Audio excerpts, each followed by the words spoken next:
Leaders to see who understand the complexity and sophistication of global economy. They want to have leaders who can engage as global leaders, and they want leaders who can make the case for India, for their state with conviction. And I think that's the reason that speech went viral. And so it has nothing to do with Telangana. You have a lot of followers there, but I can assure you that your following is among mainstream Indian communities. He has indeed gone viral with that speech. So thank you. His government has been winning all the by-elections and the municipal elections since they came to power by much wider margin than when they first came to power 2 years ago. After all, people do reward good governance in the end, don't they? And perhaps as it relates to Silicon Valley, one of the really important developments is that Hyderabad today is home to 5 of the most valued companies in the world, not just tech companies, the highest enterprise value companies, period. And each one of the top 4, that's Google, Facebook, Microsoft, and Apple now. Any state in India would love to have, and perhaps any democracy in the world. So please join me in welcoming Mr. KTR to the stage.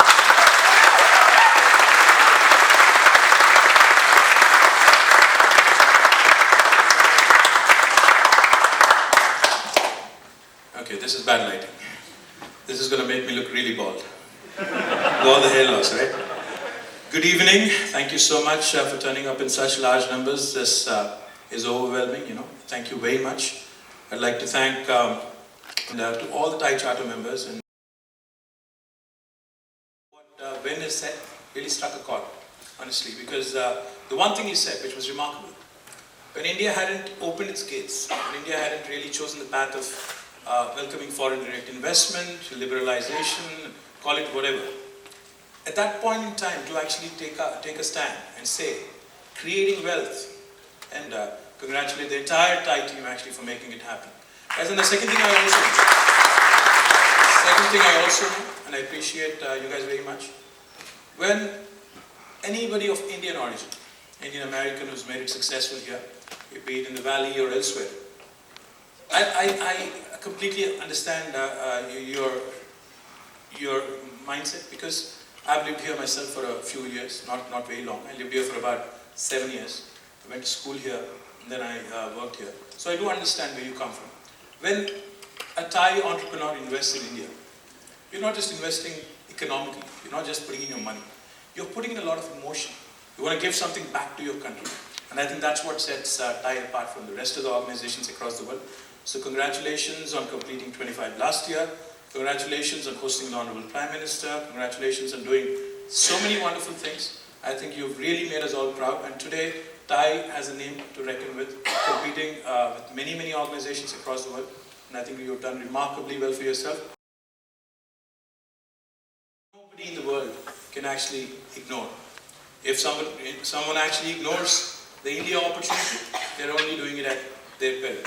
If you ask me, just in terms of numbers, it's the fastest growing economy in the world. Let me repeat. India today, at 7.3%, is the fastest growing economy in the world.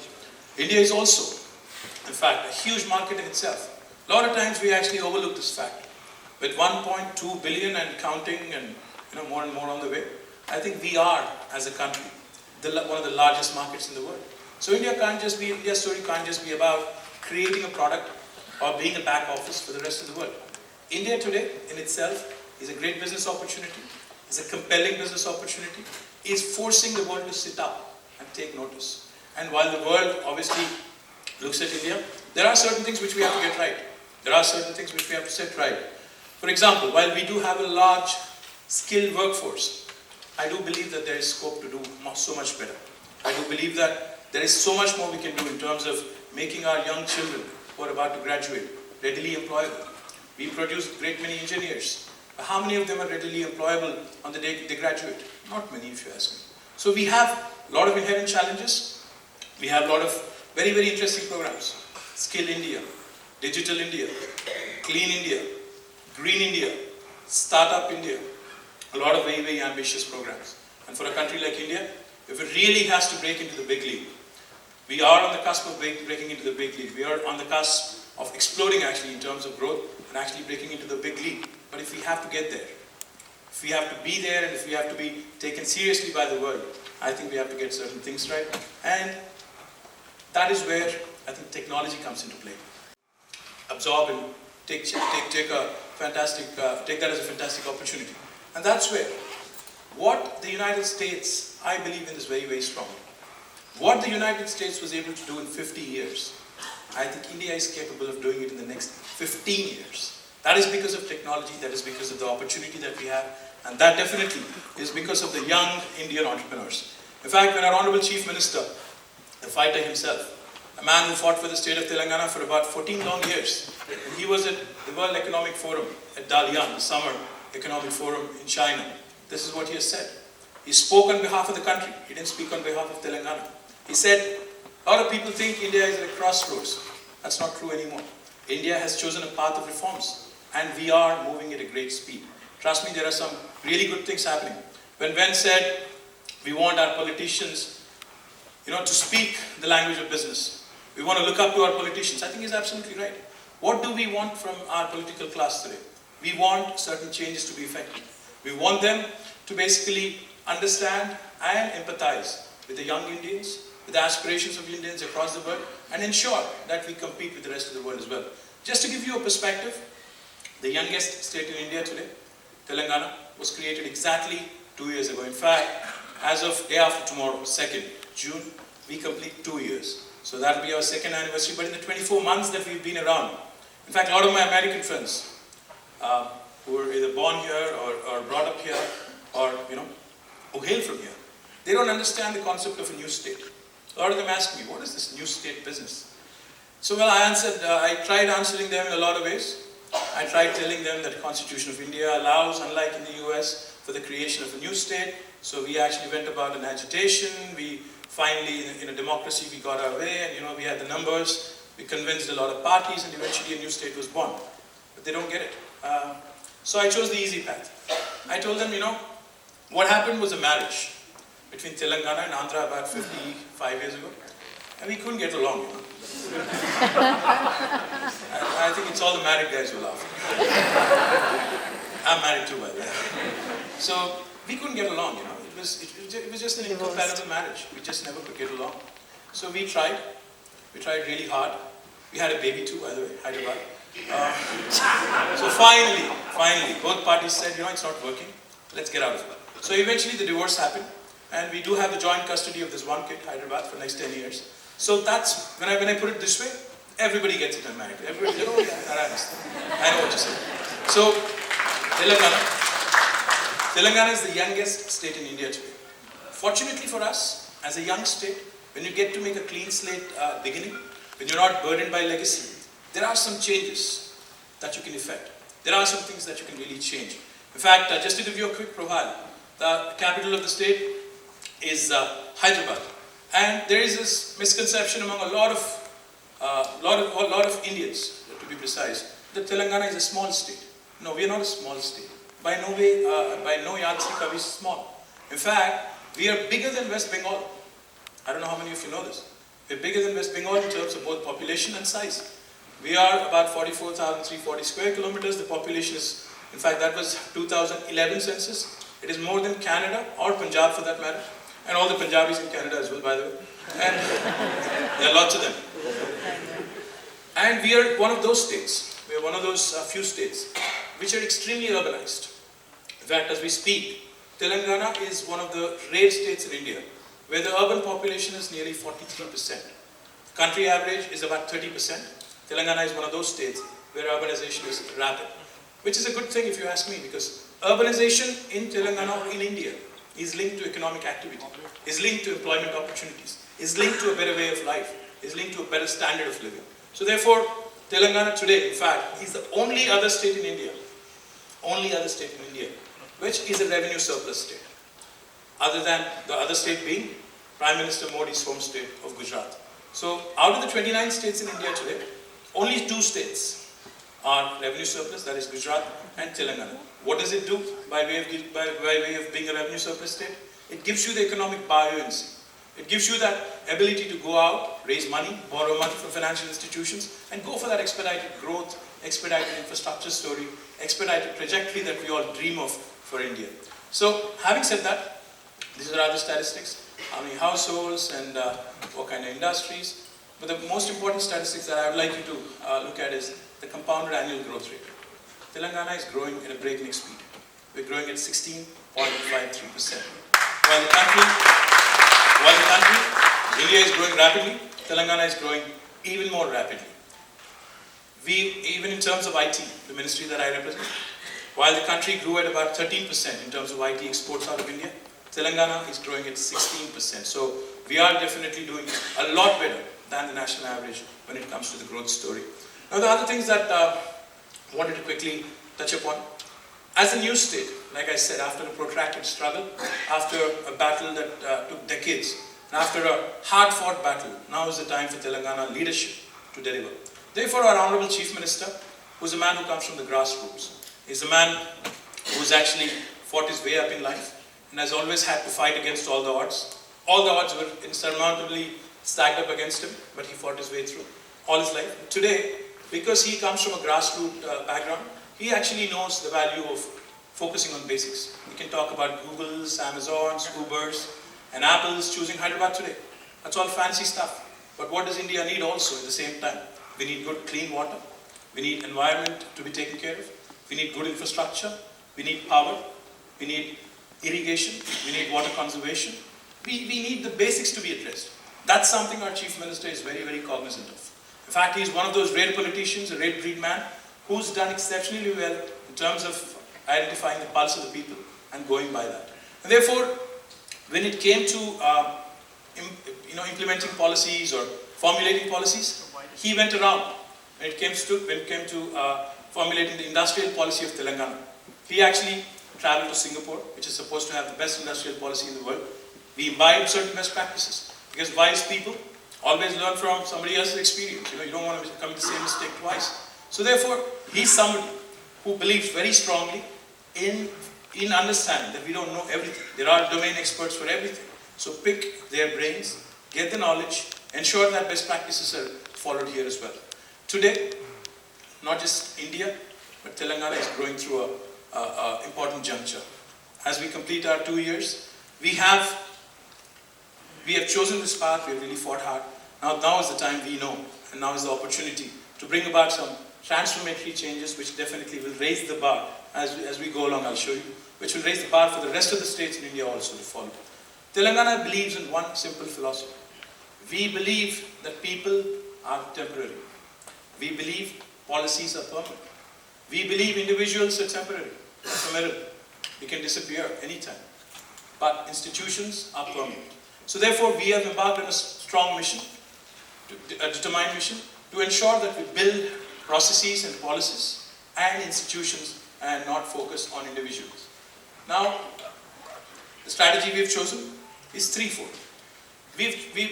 As I said, while focusing on the basics, we've also chosen to, while we choose to address the basic issues that plague India today, and as any state like Telangana today, at the same time, we've also embarked upon a very, very ambitious agenda to effect some policy changes which are long-lasting, which are sustainable, which are permanent in nature. If you just look at this slide, what we've done essentially is we've basically broadly broken our thinking into three aspects. One, agriculture and allied sectors. Two, industry and infrastructure. Three, welfare. Because in a country like India, where there are a lot of poor people, where the poverty, below the poverty population outnumbers your other population above poverty line, it is imperative that the government should take care of the vulnerable section to begin with and then start planning around it. One of the most impressive and interesting policy that we have come out with is the Telangana State Industrial Policy. Let me just reel out three salient features of this policy. One, we allow for self-certification, meaning any entrepreneur coming into Telangana today, if you want to launch your enterprise in the state of Telangana, we understand that you're not only investing your money, you're also investing, like I said, emotionally. So we believe that when you have a choice of investing in any state across the country, or probably for that matter, any country in the world, the very fact that you've chosen us means that you've actually done us a favor. Can't have a claim to that.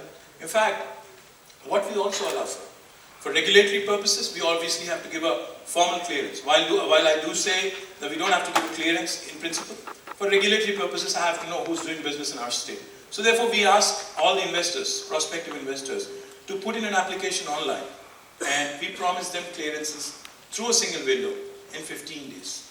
Well, you might say, what is so great about it? A lot of people actually say single window, a lot of people say time-bound clearances. And how are you different? We are different in one sense. In India, typically accountability is a big issue when it comes to governments. Governments promise a lot of things, but when they don't deliver, you can't do much. But in our case, you can. One thing you can do is, like I said, we promise clearances in 15 days. If you don't deliver in 15 days, on the 16th day, your application is deemed to have been approved. It is a yes by default. No other state in India will tell you this. This is revolutionary. Secondly, we take our accountability business very, very seriously. I have Jayesh Ranjan here, who is the Indian Administrative Service Officer, who is the gentleman who runs our IT department. He's the Secretary of IT department. He's a senior bureaucrat. He's been in government business for about 20 plus years now. And we have many more like him who actually are the vital cogs in the wheel when it comes to running a well-oiled machinery called government.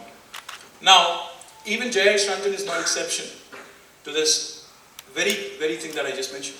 Today in Telangana, if we do not give you a clearance in 15 days, not only is it a default approval, it also allows you, we are liable as a government for penal action.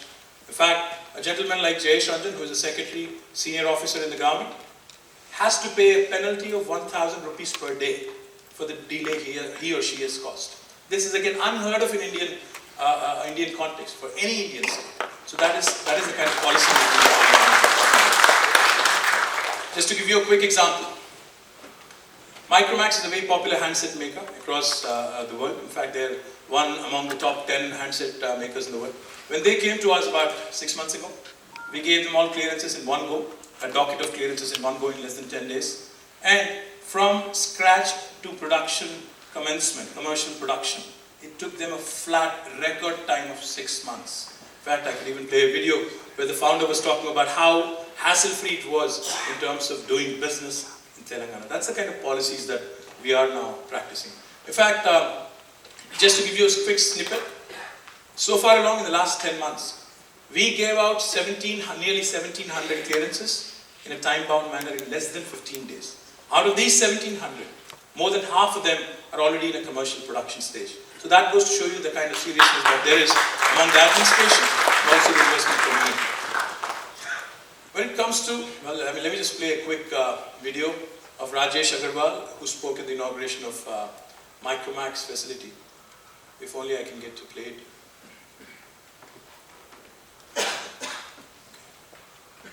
Okay, something happened there. Well, in terms of, while they get it right, is somebody going to help me? Tech support, please. While they get it right. We are here for a very noble cause, right? And it could not have been possible without the support of Telangana government.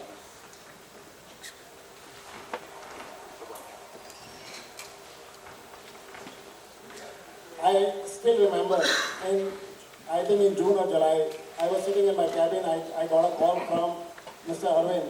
He wanted to come to Delhi to meet me. And we met. And next 7 days, I think I was there in Hyderabad. We said, okay, we'll go and have a manufacturing unit in Hyderabad. Or within 7 days, I must appreciate. And boys and girls, I am not saying because a lot of people from the government are sitting out here. Generally, the government and the business doesn't go together. But I must appreciate the efforts of the Telangana government. It is awesome. Absolutely superb. I can vouch this to anybody in the country. We had a first mover advantage. absolutely a great conducive environment. We had a cooperation from at all levels, not only at the politics level, which is the minister's level. Scope and compare the different Indian cities or different Indian states, I would say Telangana would rank really high up because of the value for money. The biggest bang for your return, the biggest bang for your buck, in fact, is in Telangana today. And the reason why I say this is because if you take a look at the kind of infrastructure we have versus the kind of cost that we offer you at, I think that in itself is a great proposition that you cannot ignore. Say, for example, if we have to compare ourselves to a Bangalore, say, because they are the leaders in information technology, and if we have to just draw a quick parallel and a quick comparison, we have twice the infrastructure of a city like Bangalore, but at one half the cost.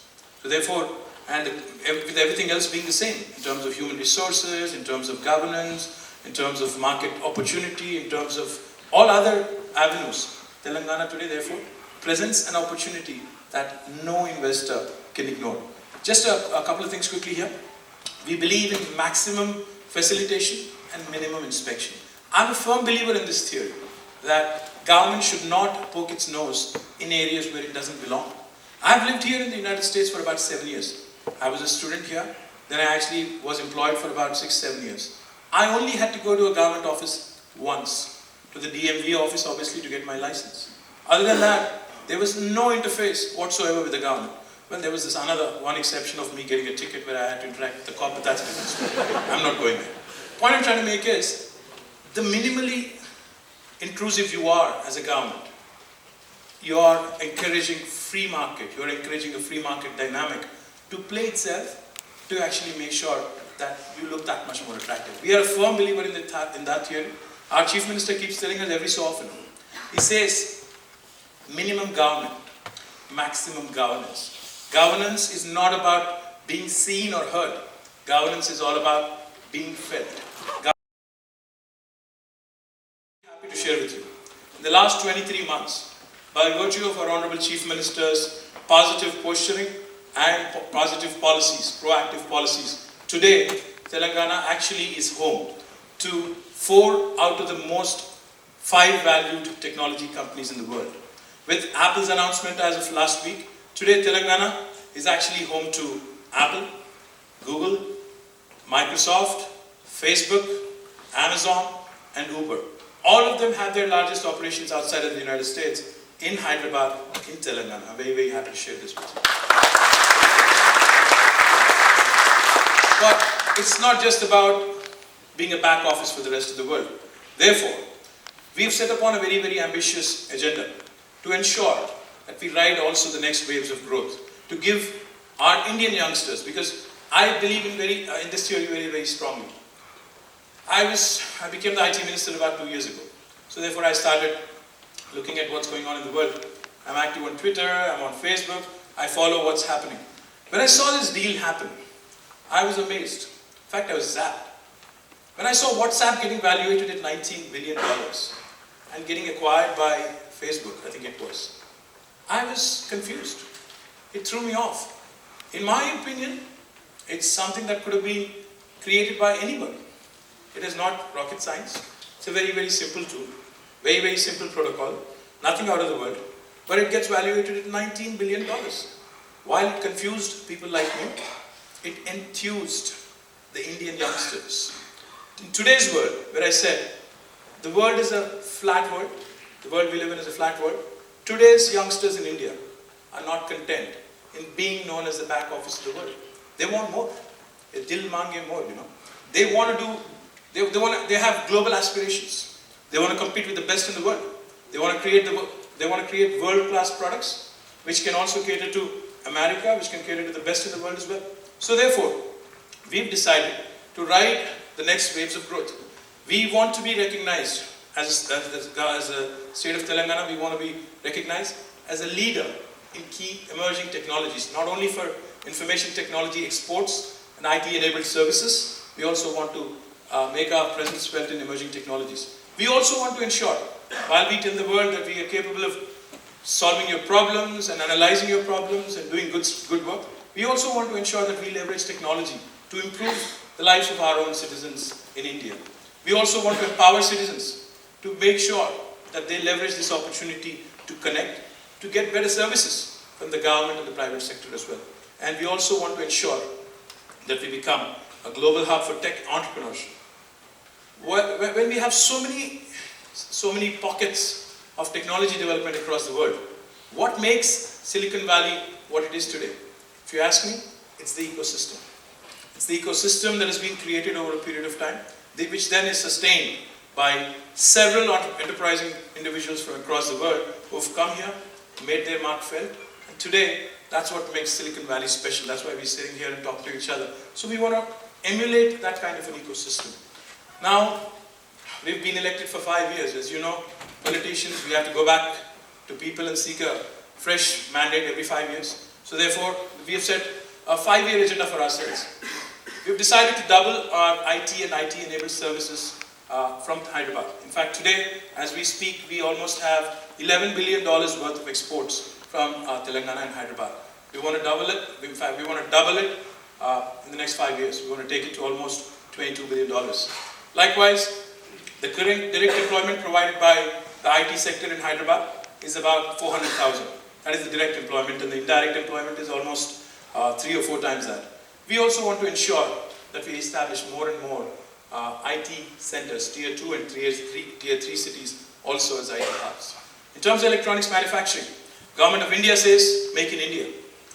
Government of India can say anything, but the fact remains, the action is in the states. Unless a state takes upon itself and actually drives the growth opportunity, sells itself, projects itself across the world, and ensures that we receive that interest and we ensure that we translate that interest into action, we can't really break that jinx. So when it comes to electronics manufacturing today, subject to correction, I think India imports $150 billion worth of hardware every year. That's the kind of opportunity there is to make in India. Now, the potential again is huge to attract at least, even if we scratch the surface, we'll be able to attract almost $3 billion in the next 5 years is what we believe. Create a direct employment to 260,000 people, enhance production from the current 1 billion to almost $7 billion. Likewise, entrepreneurship. This is a story which I'm very, very excited about when it comes to talking about it. Today, Hyderabad, in the last 6 months, we've created the country's largest technology incubator. It's called the THub. In association with IIIT Hyderabad, ISB Hyderabad, and NALSA Hyderabad, which provide tech mentorship, business mentorship, and also IP and legal mentorship. Today, Hyderabad boasts of the country's largest technology incubator. We have created a very, very collaborative platform, which has done exceptionally well. In fact, when we launched THub on the 5th of November, I was very particular to have Mr. Ratan Tata inaugurate. A lot of people ask me, why do you want Mr. Tata for this? He's not from the tech sector. I mean, there are so many guys who've done exceptionally well in the tech world. And you could have called any one of them to basically get this inaugurated. I only had one thing in mind. When somebody utters the name Tata, what do you think of? You think of big automotives. You think of steel. You think of, robust manufacturing industry. You don't typically associate the name Tata with startups and innovation. But today, I think Mr. Tata is a symbol of the transformation that's sweeping India. Here's a septuagenarian who's done exceptionally well in his career. And today we see him encouraging the youngsters in India by way of investing in startups every so often. So that's exactly the spirit of India that we wanted to capture. We wanted Mr. Tata to come in, inaugurate this on the 5th of November. He came to Hyderabad, he inaugurated THub, and he said one thing which really stands out in memory. He called it the new face of India. He said, this gives me hope, this gives me energy to do more and more and more. So that's the kind of spirit that we've been able to capture. That's the kind of facility that we've been able to create by way of THub.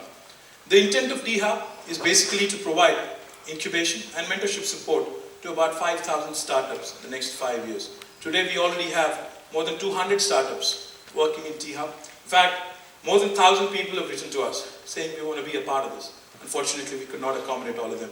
In fact, THub is not just an incubator.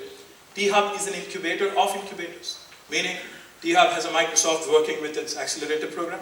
THub has several other entities also housing their own incubation centers within the premises. So that gives an opportunity to network, collaborate, etc. The biggest kick I get when I talk about THub is, I received an email rather. See, I'm old world, that's why I keep saying letters. I received an email from an 11th grader in Hyderabad. This kid, he writes to me, he's from Chirek Public School in Hyderabad. He's an 11th grader. He writes to me saying, "Dear Mr. KTR, I'd like to come meet you. I have a startup idea. I'd like to pitch it to you, and I would want to be a part of THub." I was intrigued, to say the least. So I invite him over. He comes with his friend in his school uniform. Obviously, he didn't tell his parents that he was going to come and meet me. So he comes in, and I was amused, and I was looking at him, and he makes this presentation on his iPad, which I thought was fascinating. He wants to change the world. He wants to create the next big social networking platform for India, exclusive focus on India. He says Facebook is for the world. Why can't I do a Jack Ma and build a social networking site for India? I thought that in itself was such a huge kick, because ultimately when you can get your youngsters enthused, ultimately when you can get your next generation all pumped up, I think that's when you know India is headed in the right direction, and India is definitely going to make its mark felt across the world. The other thing we're very, very kicked about also is, just this afternoon, I met a gentleman, I'm not going to name names, I met a gentleman who's doing business in India. He has a big development center, a 2 million square foot campus, where he's employed more than a few thousand people, and he complains about attrition. He says, my industry, my attrition in India is much higher than what it is in Silicon Valley. He also has a significant presence here. So when he tells me that, I offered him one thing. I said, we have this facility, we have this amazing, unique opportunity called TASK. TASK basically stands for Telangana Academy for Skill and Knowledge. What we do essentially is bring about an alignment of expectation between what the industry wants and between what is being imparted in our academic institutions today. We try to bring about that fantastic marriage, which ensures that the attrition rate goes low. In fact, at TASK, we can develop a curriculum based on your requirement, irrespective of what sector of technology you're in. We can develop a curriculum, we can train the human resources at our cost, and we can offer them to you free of cost. This is again very, very unique to Telangana. No other state in India promises you this. No other state in India will tell you that we'll go out on a limb. We are very keen to promote the Digital India concept by way of creating more digital infrastructure. We are currently working on a very ambitious project, a $7 billion worth Telangana drinking water project, as part of which we are going to give tapped water connection, portable drinking water connection to each and every household in Telangana, which is almost about 8.5 million households. And when we are doing it, in this process we are going to lay about 150,000 kilometers of pipeline to ensure, to basically dig up the entire landscape and to lay this pipeline. So when we are doing it, we decided that we will piggyback on this. We'll ensure that once you are laying the water pipelines, we'll also simultaneously put in fiber optic grid, because it makes it that much more cheaper. And therefore, Telangana will be the first state in the entire country to have a fiber optic broadband network to each and every household in the state. Imagine the possibilities. Imagine the possibilities. Once you have a wired connection in each and every home, e-commerce, e-health, education, imagine the possibilities. I mean, you're only limited by your imagination. So that's the kind of program we've taken up. Another thing we are also focused on is digital literacy. We want to have a digitally literate person in each and every household. Once again, 8.5 million households. And we've taken it upon ourselves. And also in partnership with various private sector players, we are encouraging digital literacy program as well. The other thing we are also doing, we're transforming governance from e-governance, which was a thing of the past, to m-governance. And I'm saying this with a great deal of satisfaction. In fact, I don't know how many of you have driven in India. How many of you actually drove a car or a bike in India? How many of you? Oh, lots of you. All right. Have you ever been stopped by a traffic cop? A lot of you again. What happened then? Did you show him your registration card, insurance card, pollution card, everything, or did you just... Okay. मालूम है मैं कौन हूँ? I know. What we've done is, we understand that governance is all about transforming that life of a citizen. So therefore, we've come out with an app. It's called the mobile wallet, where you can store your insurance card, your registration card, your pollution card, and a couple other things as well. So when a traffic cop stops you next time, you don't have to look for all of your cards. All you have to do is pull out your smartphone, show it to him, he'll accept it, you move on. So these are the kind of changes that India needs to alleviate the day-to-day, travails of a common man in India. That's exactly what we're doing. We are trying to ensure that at least 500 of our services, citizen-facing services, are made available on your mobiles. India today, I don't know if you're aware of this, has probably one of the highest usage of smartphones. India today has almost 1 billion phones, out of which 40% are smartphones. Because as the cost is becoming lower, as the cost is getting lower, the option to actually get a good smartphone at a very affordable price is becoming more and more available. We are also trying to bridge the rural-urban divide by way of e-panchayats, by way of providing that last-mile connectivity to the rural population in India and especially in Telangana. And lastly, but not the least, a priority in our book, when it comes to attracting investments, it's not just about tax incentives, it's not just about land, it's not just about power, it's not just about infrastructure. It's also the social capital. What kind of a healthcare system there is, what kind of education facilities there are, what kind of entertainment options there are, what kind of hospitality options there are. So we are also focused on that. And therefore, we are in fact promoting what is called the Happening Hyderabad series. And we have an event every so often. In fact, now today, Hyderabad, when we assumed office and when I started talking about EDMs, electronic dance music, people laughed at us. People scoffed, at the thought of a minister in a government talking about EDM. So today, I'm proud to share with you an event which used to happen annually in Goa called the Sunburn. Today, Hyderabad has taken that position and we have conducted more EDMs in the last 1 year. And Hyderabad today is the MICE capital, meetings, incentives, conventions and exhibitions capital in the entire country. Therefore, the social capital part of it also is very much available. And by way of policies within IT, we've come out with specific focus. Our electronics policy basically encourages manufacturing and provides employment to blue-collar workers, people who've completed their ITIs, people who've just completed their polytechniques, people who've just completed their graduation, or people who've just passed a 10th grade. That gives an opportunity in manufacturing sector to provide employment, to gain employment. The rural technology policy, we are very, very upbeat about this. In fact, we are extremely kicked that Raju Reddy has actually chosen to launch one of his offshore centers in a remote part of Telangana, in a place called Kamareddy, which is about 100 odd kilometers from Hyderabad. He's decided to launch his BPO there. And there are several other examples. There is another BPO that recently came up in a place called Jangam, again another small town which is about 70 kilometers from Hyderabad. There are so many more other examples which are really encouraging us that IT sector will eventually, even if it is lower end of the IT, it will move to the tier 2 cities. The other thing, like I said, which we're extremely proud of is our innovation policy.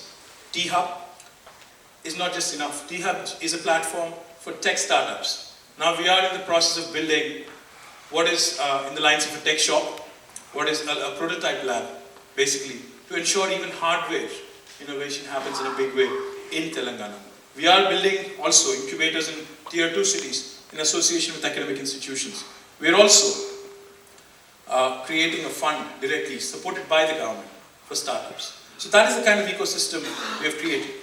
The other thing we are again very, very upbeat about is Image City. Image stands for innovation in animation, media, innovation in media, animation, gaming and entertainment. So today when you see a Life of Pi or Avatar or Chota Beam for those of you who know, a lot of this work gets outsourced to India and a lot of this work is actually happening in Hyderabad as well. So this sector, again, we believe will be one of the next waves of growth also. And the last thing I want to mention, we are a pioneering state when it comes to effecting changes and therefore Our Honorable Chief Minister, as you may have seen on the right hand side, the top bracket up there, recently a survey was conducted as to who the most popular Chief Minister is after the recent 2014 elections. Very happy to share with you, our Honorable Chief Minister Shri K.Taraka Rama Rao, with 86% approval rating, is the most admired and liked Chief Minister in the country. A connection through Mission Bhagiratha to almost 10 million houses. We also chose to restore the 45,000 lakes by way of Mission Kakatiya to conserve water, to preserve and ensure that every single drop of water that trickles in is conserved and preserved. Harita Haram is another very favorite, it's a huge subject which is very close to our Chief Minister. It's his favorite subject. He is embarking on a mission which is unheard of. This is the third largest effort in human history to plant nearly 230 crore saplings. I can't convert it into billions. For those of you Americans, please take that math yourself. I get confused. 230 crore saplings in the next 5 years, which will take our forest cover from 25% to 33%. Again, fiber grid, which I just mentioned, industrial policy.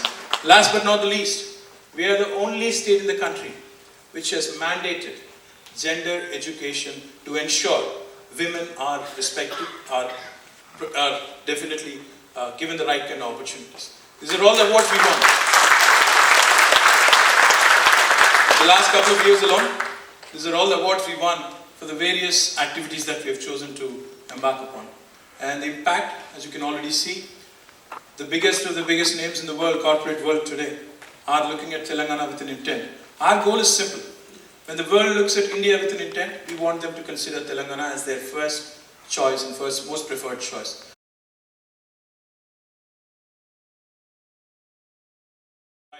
Young Indian guys here so that their presence is also made felt here. And one last thing I'd like to add. I completely agree with Ben. Today's world is not about startups anymore. I think I can't call my state a startup state anymore also because we've been around for 2 years. And in the startup world, 2 years is a long time.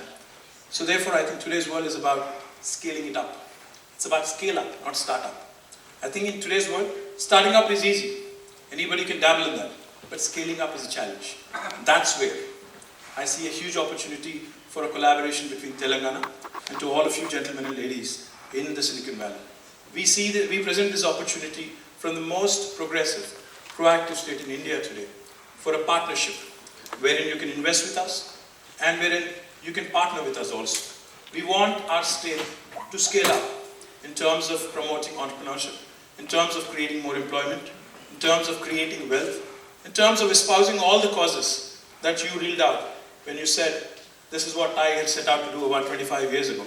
So the spirit of TiE, the spirit of the state of Telangana are pretty much in alignment. We look forward to a long and fruitful association. Thank you very much.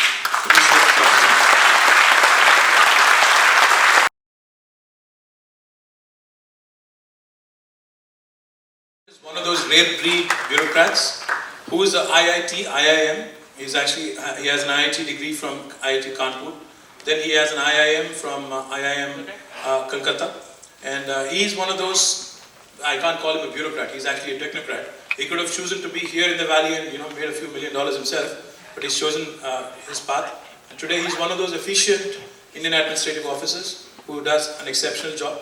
In fact, not just him, but we have several such technocrats in the government of Telangana. We are blessed to have such people. In fact, our Chief Secretary, Dr. Rajiv Sharma, has a PhD from Carnegie Mellon University. Our Industry Secretary, Mr. Arvind Kumar, has a degree from Princeton. And so is the case with several other secretaries who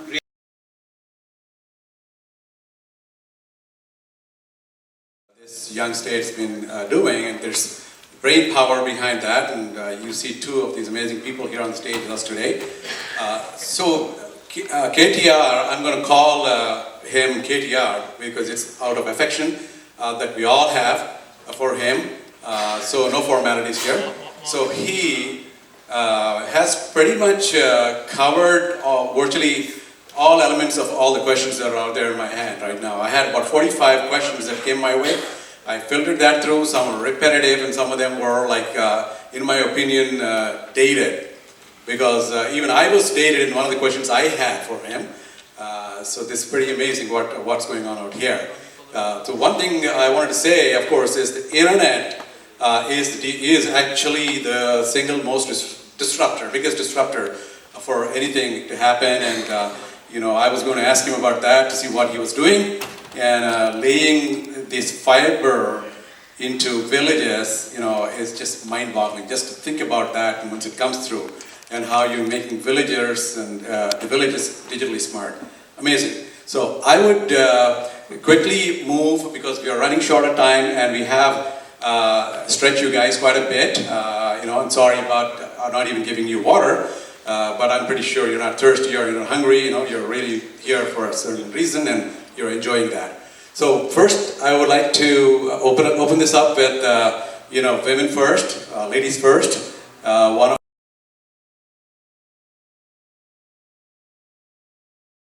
here today. So Radhika, go away. Namaskaram, KTR garu. Creating a THub in India was a great initiative strategically and has been doing exceptionally very well. Kudos to you and your entire organization for doing that. My question was, what is your plan to take it to next level, to have a global presence, just for better collaboration and to foster entrepreneurship? The Lecred's Center for Innovation, which I thought was fascinating. And then there are so many others. In San Diego, you have the TiE. So hopefully, we'll get some of those entrepreneurs to come here and also experience what is happening, what is so refreshingly different about Silicon Valley. So I think it's that exchange of information, exchange of knowledge, that really will propel the Indian startups also to the next league. So in terms of visibility, that will be the first step. And in terms of growing forward, like I said, the THub will have a dedicated outpost here, the support of some of your TiE members, and we are hopeful that many of you would also encourage it. In fact, the third thing we're also going to do, even in India, we are running out of space. Like I said, when we launched a 70,000 square foot space, we thought it would be good enough. But it ran out in 1 week. We ran out of space in 1 week. And then we had to launch another incubator in 30,000 square feet. That also is now, full. So now we are building a larger facility in 300,000 square feet, which is 5 times the size of the current incubator. So hopefully that will set the tone. But with Prime Minister himself leading it from the front, and our Honorable Chief Minister already forging ahead by way of THub, I only see, sky is the limit, and I only see more and more opportunities to collaborate, more and more opportunities to work together with Silicon Valley. Thank you. Thank you, Ram. Next question is from Karthik Changal. You guys are a disciplined lot. You just walk up all the way, ask a question. Nice. KTR, thanks for the opportunity. So my question is, Hyderabad is now set to become most likely the next Silicon Valley of India. Bangalore is currently known as the Silicon Valley of India. Bangalore today is facing a lot of infrastructure issues. Right? It's so difficult for people to get from one place to another. Housing is so expensive. Is there something that the Telangana government is thinking about the problems that Bangalore is currently facing, and try to potentially avoid that when Hyderabad grows and it's ready for the future? Absolutely, great question, Karthik. But one thing I'd like to make very clear, we're not only competing with Bangalore, we are competing, today the competition among, vying for investments and attracting investments is global. So today you have a Hyderabad and Bangalore competing with Manila, Kuala Lumpur, Singapore, Shanghai, because a lot of the investors we meet, and we met in the last visit and in the last 5 days here as well, they all tell us, when they compare in very options, it's Malaysia versus India, not just Bangalore versus Hyderabad. So therefore, the competition is more global, the competition is more intense. But we are not content with it. In fact, what we are trying to do is build multiple growth centers and growth corridors across this expressway that I spoke about, so that Hyderabad is decongested, and also we have structured, planned growth as opposed to unstructured and haphazard growth. That was the thing of the past. So we are definitely aware of what is required. We are creating more satellite townships, or counter magnets as you call it. And we are also trying to push more and more IT companies and more industry towards the periphery. And we are also giving them an option to actually have housing there as well. So therefore, their employees don't have to travel all the way, say, from, again, the core city to the periphery. So we give them an option to actually have housing right there in their own site. So it's a live, work and play kind of a concept.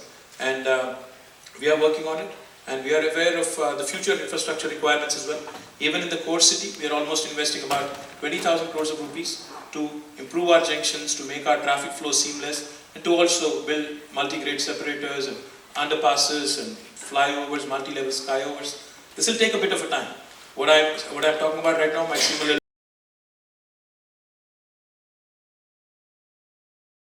girls and women. What are you doing currently to attract women entrepreneurs to come to Telangana and set their business? Well, Pragati, in fact, as part of our industrial policy, we have, in fact, I'm sorry I missed out on that. There is a specific policy that we came out with. We support not just women entrepreneurs, but all the socially marginalized and challenged sections in India. The Dalits, the tribals, the physically challenged, and the underprivileged. And we definitely feel women as well, in India or across the world for that matter, I think have definitely been marginalized and have not been given the opportunity that they deserve. So our policy actually allots, in fact you won't believe this, in every industrial park we are going to create, we have allotted a certain percentage of those units for women entrepreneurs as well. We also give a lot of additional subsidies and incentives if the enterprise is being run or promoted by a women entrepreneur, if it is promoted by a women entrepreneur. These are the two things, and then simultaneously, like I said, gender-based education, which again provides definitely more opportunity for women to get into workforce, and task as well. In fact, we've taken it upon ourselves to train a lot of women students, girl students as well, so that they become readily employed. So these are the 4 different things that we're trying to do, which we hope will encourage a lot of women entrepreneurs from Telangana. Thank you. Ravi is a serial entrepreneur and charter member at TiE Silicon Valley, prominent member. Good evening, Mr. Rao. Refreshing to meet you this evening. I've been a part of pioneering telemedicine in India, working with the Indian Space Research under the guidance of Dr. Kalam. My question to you is, how do you envision a roadmap with your THub to empower the HHub, where quality healthcare access is provided for the impoverished and the unreached, so to speak. A model or a framework, so to speak, that facilitates that, working the inflection between margin and volume, creating very successful entrepreneurship. Sorry, I forgot the HHub aspect of it. I'm sorry, say that again. I would call it the healthcare hub. Sorry? The healthcare hub. Okay, my bad. Like I mentioned, now from THub is a broad tech incubator which is multi-sector focused. But what we are now doing is, as I said earlier, as I've mentioned earlier, we've already created an incubator for gaming, animation, media and entertainment sector. And together with IIT Hyderabad, in fact, with I think Wadhwani Foundation, was it, or what's the name of the gentleman who was promoted? The IIT initiative. In fact, I don't remember the name of the gentleman, but he's an Indian American based in America. He actually... Oh, I'm sorry. Your partner, I think, was there when... yeah. I'm sorry, what's his name again? Exactly. So when he was there last time in Hyderabad, they had pledged some money and they've launched a healthcare incubator in tandem with IIT Hyderabad. We are also supportive of that initiative. And in fact, I'm a firm believer that government should only do so much. It should foster innovation, it should foster private equity to come in and actually launch accelerators. In fact, one of the things I forgot to mention, we also support private incubators. We also, by way of incentives, we also encourage more and more private incubators. We don't treat them as competition to THub, because that's not how India should be looking at it. We are definitely, like I said, in short supply when it comes to providing more mentorship and more space. So therefore, more and more private incubators coming in this space are welcome. They have done it in IIT Hyderabad. In fact, ISB has its own incubator. Hyderabad Central University has its own incubator. So is the case with Osmania. But healthcare is a great opportunity, if you ask me. Healthcare in India, I don't know if you know this, and life sciences in general, Hyderabad enjoys a certain prominence already. In fact, we already have what is called the Genome Valley, the ICICI Knowledge Park, where we have DuPont and a lot of other interesting organizations doing a lot of work, good work in fact.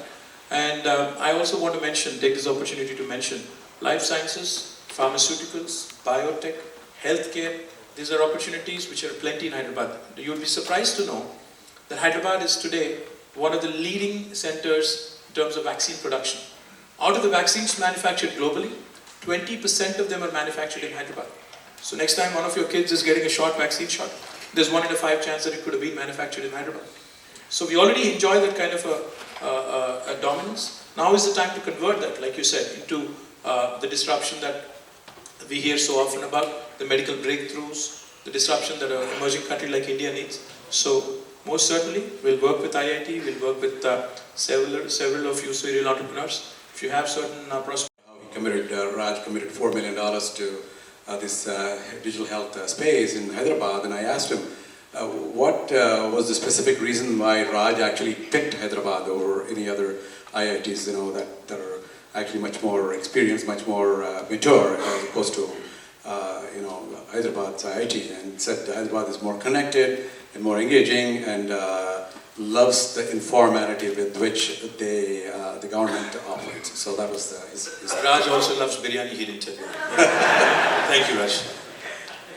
So moving to the next question, this is one of the gentlemen who actually was involved with the struggle of Telangana. So I think it's a worthy opportunity for him to come here and say a couple of words if he had a question. Sridhar Guram. I like to give a shaken to KTR to remember like the whole night that I gave a shaken to like I said, what did you want to do?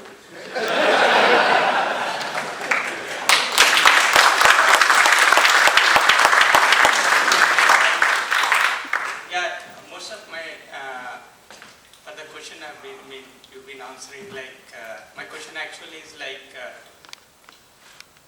thank you for detailing what's happening in Hyderabad, especially in IT sector departments. But my question is like, again the focus is on only the one part of the area which is completely developed area. Like for instance, I don't want to name like Mayapur, etc.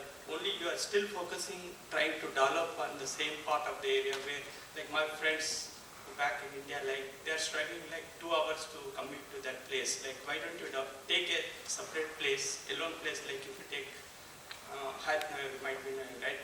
Hyderabad to Nalgonda areas, empty land, right? Why don't you construct a high-tech city, like name something like THub city or whatever you are developing, right? Construct like a 10-story building and then. Thank you very much, truly appreciate it. In fact, it's something that bothers me as well. While we speak of the growth story of Hyderabad, his question was more about the lopsided development in Hyderabad. Why is it that only a certain area gets all the investment, gets all the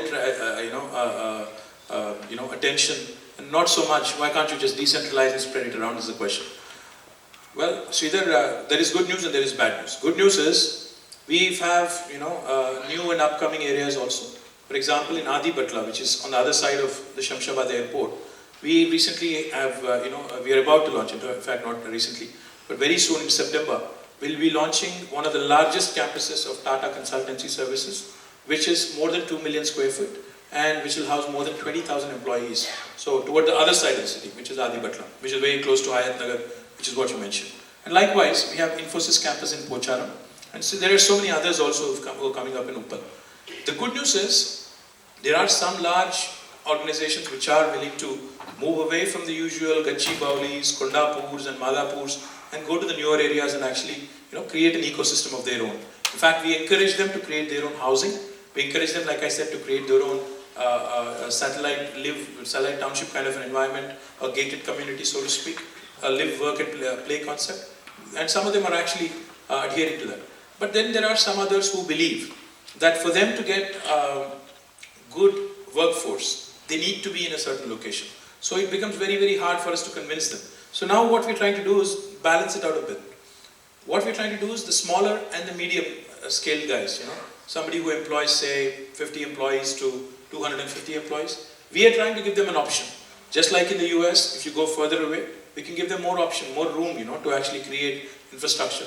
So we are giving these small and medium entrepreneurs a dedicated park around Medchal, Kisara, those areas, which are kind of virgin areas right now. And for those of the big guys, we are encouraging them to create their own clusters much far away from Gachibowli. So it is going to take some time, but definitely it'll happen. The second thing I also want to add is, in fact, as part of our push to take some employment to tier 2 cities as well, recently we've had Scion, formerly known as Infotech, set up a large campus in Warangal. The city of Warangal, they are going to do a lot of research and development in maps, and they're going to create about employment to about 1,800 people. So that goes to show you that if the government drives it right and pushes it right, might take a bit of a time, but the results will come. So trust me, you will see growth all around Hyderabad. You'll see more and more clusters coming up, but this will take time. You have to bear with us. Thank you. Time runs out, so it's a good question. So basically, what I wanted to ask is our friends, both friends here on the table, TiE, several successful entrepreneurs who are coming back into Telangana, working in rural areas and building sustainable programs. One example is our own Raju Reddy here. So there's a lot of learnings in that, and is there any opportunity or any way that the government of Telangana could collaboratively institutionalize these learnings and share them with others who are also willing to come in, basically because we're lacking of those learnings, and those learnings are very valuable. And once somebody puts these processes through together, I think institutionalizing those would be a very valuable growth strategy for us. First of all, I like your modesty. You called your question a good question yourself. Thank you, Raman. Secondly, I think you're stealing tomorrow night's thunder right away. You're stealing thunder from under the nose of a lot of guys out here. We want to make the announcement tomorrow, but if you insist, I'll do it today. In fact, what we're trying to do is really leverage on the strength of most of you guys and your learnings here. And what we are creating, in fact, is something in the lines of a technology advisory council of eminent people in the valley who are very supportive of the growth story in India. We are creating it, and you will see it coming to fruition, in fact, very, very quickly. So once that happens, we believe that best practices can be imbibed, can be absorbed from the valley directly to Telangana, and we'll be able to, like I said, scaling up will be that much more easier. Starting up is easy, but scaling up is a challenge. To scale up, I think next program we have to call it Scale Up India or something, or Scale Up Telangana or something. We will be doing that very soon by way of your advisors, by way of your counseling, by way of your mentorship and support, and with the support of a lot of other Indian entrepreneurs here. Thank you. There is this amazing work that Telangana is doing, and as we are sitting here in the Silicon Valley, we can be great first mile connects for this government. So basically one of the thoughts that we were going to brainstorm on, continuing brainstorming is going on. In fact, 4 months ago when KTR talked about having an outpost in Silicon Valley, I said, wow, this is unique. Nobody else thought about that. There's been all these states that have been luring investors and technology companies into their states over the years. But this is a unique thing, coming here and setting up a direct pipe to lead the first mile connect into Telangana. And I think they are really doing everything there to make that the best destination regardless. So, it's awesome, and I think many of you guys would love to get engaged with that, and we're working on the framework for that as we speak. So I have last two questions, because it's already pretty late. And for those of you who don't know, this delegation from Telangana has been traveling for several days without sleep and working 15, 18-hour days, meeting, making amazing amount of progress, but they are deprived of sleep, and they need to go back and get some rest for tomorrow. So the second last question is from Pratyusha Charangondla. Opportunity. I'm actually a student at UC Berkeley, and my question to you, Mr. KTR, is how is the government at Telangana planning to leverage data for good governance practices? Great question, Pratyusha.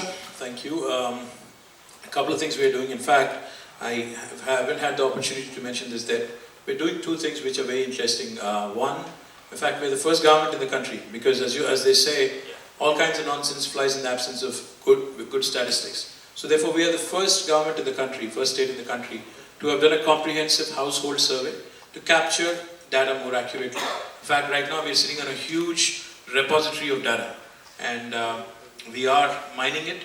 We are definitely trying to come out with analytics to help us plan our governance and schemes better. That is something we are actively doing. In fact, I think last week, Limca Book of Indian Records also has recognized our effort and recognized and gave a certificate saying, this was one of its kind in the country. But the more important thing is, in fact, not only leveraging this data to plan better, we are setting up two things. In fact, we are setting up a data analytics park in the state of Telangana. We are inviting partnerships. In fact, last time when I was here last summer, we inked an MOU with one of the American companies to come in and be the anchor. Now we are also talking to several Indian companies, one of them is a unicorn, to also come in and be a part of this data analytics part. The second thing that we are also planning on doing is build a huge data center campus, be a one-of-its-kind destination in the country. And that is also something that's on the anvil. We are discussing with a big investor. We are hopeful that they'll sign up with us, and you'll also see a big announcement coming your way very, very soon. I'll just supplement one small point. When the minister was telling about the new policies which have come up, he spoke about a set of 4 policies which were introduced along with the IT policy. We are now reading the next batch of sectoral policies, and one of them will be on open data. In fact, again, we'll be one of the first states in India. Get an opportunity to correct somebody like KTR, but I'd say he said that this year was the 25th year for TiE. It's next year. So we're going to have the biggest event, biggest party that TiE ever had. And on this open stage, I asked KTR to come and be a part of that. And what do you have to say about that? Do I have the option to say no? Well, obviously it's a yes, and I'll be more than happy to come back and show it. Thank you so much. Thanks for the invite. Thanks for the early notice as well, 1 year.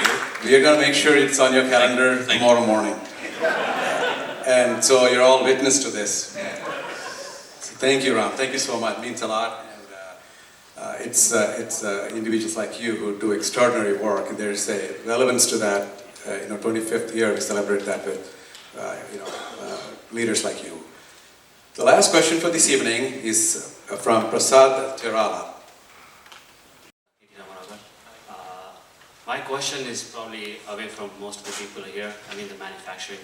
So, I come from First Solar, the solar panel manufacturing company, hopefully you know. Not from Sun Edison, I hope.